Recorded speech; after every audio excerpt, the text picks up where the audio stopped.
நான் உங்கள் மெட்ராஸ்கார் நீலங்கோவன் பேசுகிறேன். இன்றைக்கி இந்தியாவில் நடந்துட்டு இருக்க என்ன சூழல்னு உங்களுக்கு தெரிஞ்சிட்ருக்கோன்னு நினைக்கிறேன். பட் இருந்தாலும் சொல்கிறேன், நம்ம பிஜேபியை சேர்ந்த அமித்ஷா என்ன பண்ணாருன்னா, நாடாளுமன்றத்தில் எல்லோரும் ஒரு சும்மா எப்போ பார்த்தாலும் அம்பேத்கர் அம்பேத்கர் அம்பேத்கர்னு சொல்கிறாங்க.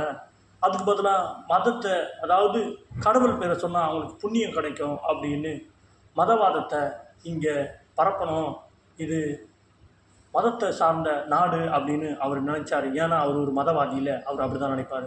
ஆனால் இங்கே மனிதம் காக்க, மனிதத்தை போற்ற, இங்கே அனைவரும் சரி சமம் அப்படின்னு ஆண்டாண்டு காலமாக அடிமைப்பட்டு கடந்த மக்களை எல்லாம் விழிப்புடைய செஞ்சு அவங்களுக்கு எல்லாருக்கும் ஓட்டு உரிமையை தந்து, சம உரிமையை தந்து, ரிப்பப்ளிக் கண்ட்ரி சுதந்திர இந்தியாவை உருவாக்கிய பாபா சாஹேப் அம்பேத்கர் இங்கே இருக்காருன்னு ஜெய்பீம் முழக்கம் இங்கே இருக்குன்னு அவங்களுக்கு தெரியல.